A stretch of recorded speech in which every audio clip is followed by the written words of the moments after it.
RK news తెలంగాణకు స్వాగతం. ఈ రోజు ముఖ్యాంశాలు లేటెస్ట్ న్యూస్. కాంగ్రెస్ లో రచ్చ. మంత్రి సురేఖ ఇంటి మీదికి పోలీసులు. అర్ధరాత్రి హైడ్రామా. రేవంత్ పొంగులేటి చేస్తున్నారు బీసీలపై రెడ్ల కక్ష. ముఖ్యమంత్రి సోదరులకు పోలీసు భద్రత ఎందుకు? ఓఎన్డీని తొలగించినప్పుడు కనీసం అమ్మను అడగలేరు. వాళ్ళ ఇజ్జత్ ఎందుకు తీయాలని మేము కూడా అడగలేదు. ఇప్పుడు ఇట్లా చేసి వాళ్ళ ఇజ్జత్ వాళ్ళే తీసుకుంటున్నారు. మంత్రి సురేఖ కూతురు సుష్మిత సంచలన వ్యాఖ్యలు. ఆమె ఇంట్లోనే ఉన్న మాజీ ఓఎన్డీ సుమంత్ ఆయన్ని అరెస్ట్ చేయడానికి వచ్చిన పోలీసులను అడ్డుకున్న సురేఖ. మరి రేవంత్ సన్నిహితుల అవినీతి సంగతి ఏంటని నిలదీత. సుమంత్ జోలికి వస్తే ఎంత దూరమైనా వెళ్తామని హెచ్చరిక. మేడారం జాతర పనుల వివాదం వల్లనే మంత్రి పొంగులేటి రేవంత్ రెడ్డి గారు కక్ష సాధింపు చర్యలు చేస్తున్నారని అనడం జరిగింది.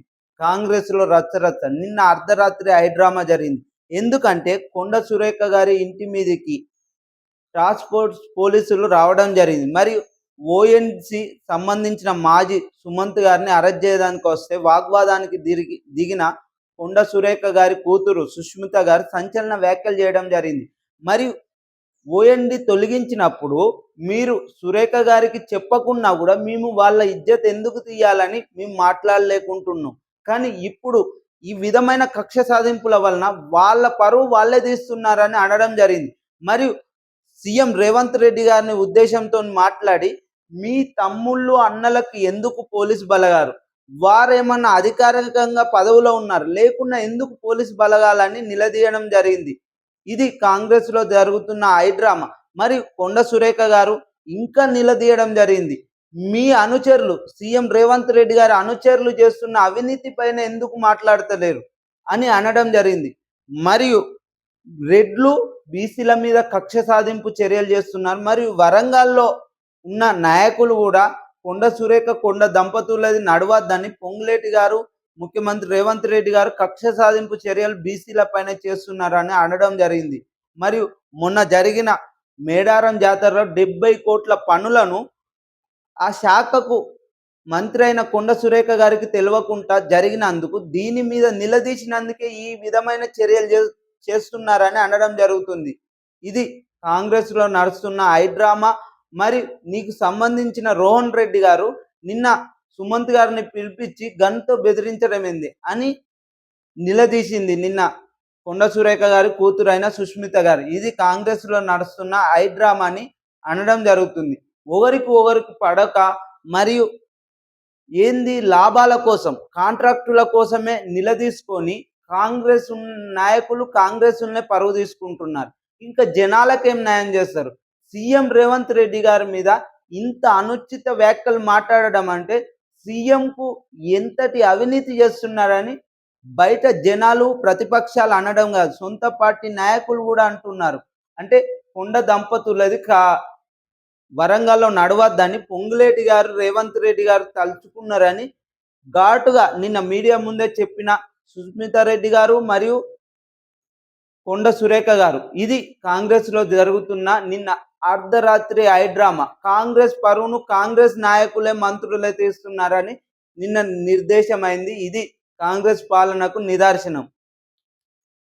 బీసీ బంద్కు మద్దతు. తెలంగాణ ఉద్యమ స్ఫూర్తితో కొట్లాడి బీసీ కోటా సాధించుకుందాం. కేటీఆర్ గారు బంద్కు మద్దతు కోరిన బీసీ సంఘాల నేతలతో కలిసి బుధవారం తెలంగాణ భవన్లో మాట్లాడుతున్న వర్కింగ్ ప్రెసిడెంట్ కేటీఆర్ గారు ప్రతిపక్షాన్నే మధుసూదనాచారి, బీసీ సంక్షేమ సంఘం జాతీయ అధ్యక్షుడు ఆర్ కృష్ణయ్య, ఎంపీ వదిరాజ్ గారు మరియు ఇతర బీసీ సంఘ నాయకులు మరియు బీసీ సంఘ మాజీ మంత్రులు, ఎమ్మెల్యేలు పాల్గొనడం జరిగింది. రిజర్వేషన్లపై కాంగ్రెస్ పూటకో మాట.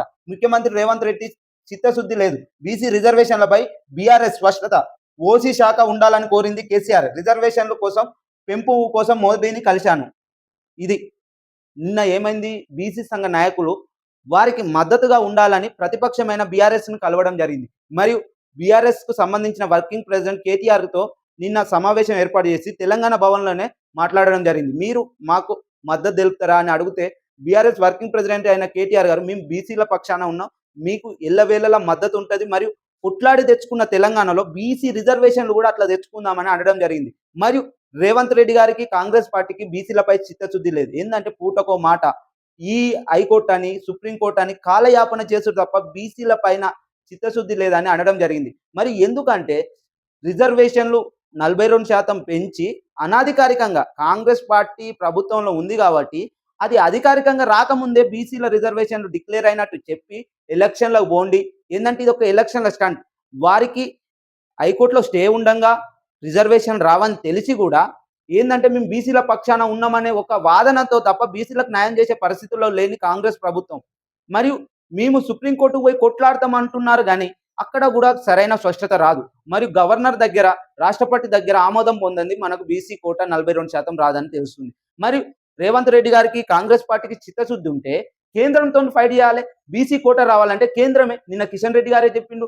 మేము మహారాష్ట్రలోనే చేతులెత్తేసినాం బీసీల పైన. మేమేం జేయలేం. అంటే ఇక్కడ బీజేపీ పార్టీకి చిత్తశుద్ధి లేదు. ఇటు కాంగ్రెస్ పార్టీకి చిత్తశుద్ధి లేదు. ఎందుకు? పూటకో మాట మాట్లాడుతూ బీసీలను మోసం చేస్తున్న రేవంత్ రెడ్డి గారు. మీకు చిత్తశుద్ధి ఉంటే బీసీ సంఘాలతో పాటు మరి ప్రతిపక్షమైన బీఆర్ఎస్ తోని మీరు కేంద్రం పైన ఫైట్ చేయండి. మేము మద్దతు తెలుపుతామని అనడం జరుగుతుంది. కానీ మీరు కేంద్రం పైన ఫైట్ చేయకుండా ఏందంటే కాలయాపన చేసేందుకే టైమును గడవాలని చూస్తున్న కాంగ్రెస్ పార్టీ అని తేటతెల్లమైంది. ఇది మరి ఓసీ శాఖను కూడా చేసింది బీఆర్ఎస్సే. మరియు ఈ బీసీ రిజర్వేషన్‌లు కూడా పెంచాలని కేంద్ర మోడీని కలిసిన కేటీఆర్ గారని చెప్పడం జరిగింది. ఇది రాష్ట్రంలో జరుగుతున్న బీసీలపై ఉన్న కాంగ్రెస్‌కి ఎంతవరకు చిత్తశుద్ధి ఉన్నది ఏందనేది మనకు తెలుస్తుంది. మరియు కృష్ణయ్య వీళ్ళు బీసీ సంఘ నాయకులు కూడా బీఆర్ఎస్‌ని మద్దతు కోలితే మేము ఎల్లవేళలా బీఆర్ఎస్ పార్టీ బీసీల పక్షాన ఉంటది. మీకు ఎలాంటి మద్దతైనా తెలుపుతాం. మీరు ఏడికి రమ్మన్నా మేము వస్తామని చెప్పడం జరుగుతుంది. ఇది రాష్ట్రంలో జరుగుతున్న బీసీలపై కక్షపూరితమైన విధానాలు ఈ ప్రభుత్వానిదని మనకు తెలుస్తుంది.